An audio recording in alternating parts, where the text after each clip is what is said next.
এখানে এই বোম বিস্ফোরিত হয়েছে, সেখানে এই বোম ডিসপোজাল ইউনিট তারা আবার সেই জায়গা দেখছেন, নিবিড়ভাবে পর্যবেক্ষণ করছেন যে মূলত এখানে আরও বোম আছে কি না।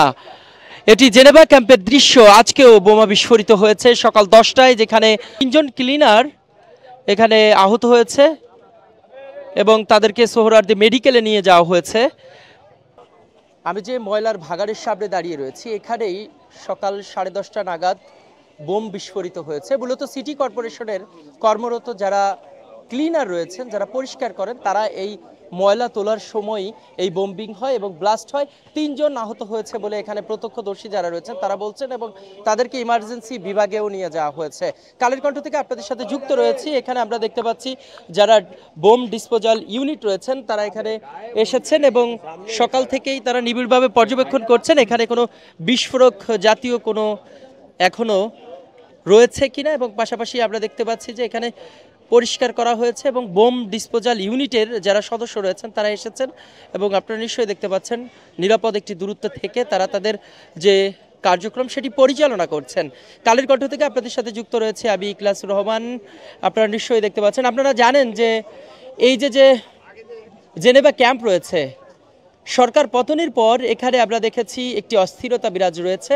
আমরা বিভিন্ন মহল থেকে এবং যারা মূলত এই এলাকাবাসী তাদের থেকেও শুনেছি, আইন শৃঙ্খলা রক্ষাকারী বাহিনীর কাছ থেকেও শুনেছি, মূলত মাদককে কেন্দ্র করে দুপক্ষের একটি রেষারেষিতে এখানে সব সময় আমরা দেখেছি একটি অস্থিরতা বিরাজমান এবং এখনো পর্যন্ত 5 জন, একজন শিশুসহ নিহত হয়েছে এই ক্যাম্পের এলাকায়, অর্থাৎ জেনেভা ক্যাম্পে।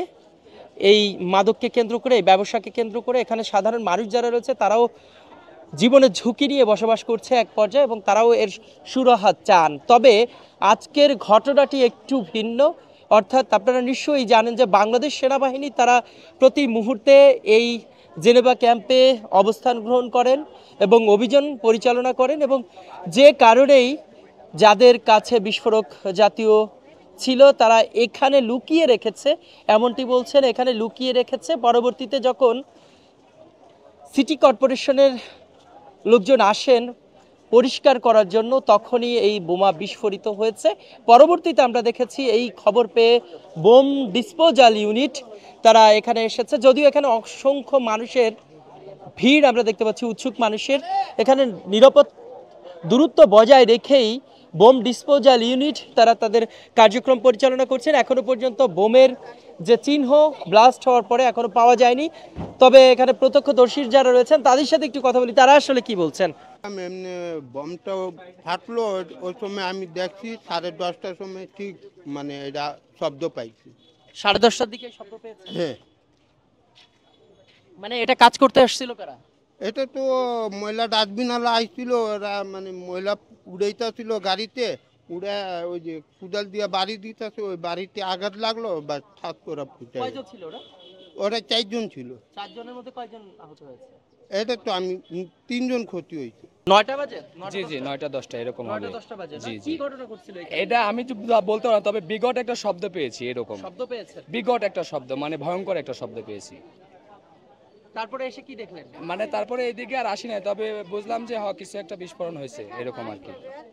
এটা ডাস্টবিনে ময়লা ওঠানোর সময় গাড়ি এই জায়গায় রাখা ছিল, ডাস্টবিনে ময়লা উঠাইতেছে তারা। ময়লা উঠানোর পরে যে এভাবে মানে কুদালটা মারে টান দিল, যে ওই সময় মানে একটা ব্লাস্ট হলো। ব্লাস্টের পরে অনেক আমরা ধোঁয়া দেখতে পারলাম। পরে 2 জন আহত হয়েছে, মেডিকেল তারাকে নিয়ে গেছে। 2 জন না 3 জন? 3 জনের মতন হয়েছে মনে হয়।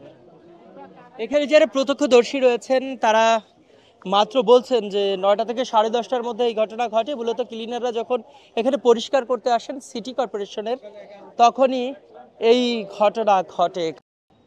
ভাই, সর্বশেষ আপডেটটা কি হলো লাস্ট পর্যন্ত?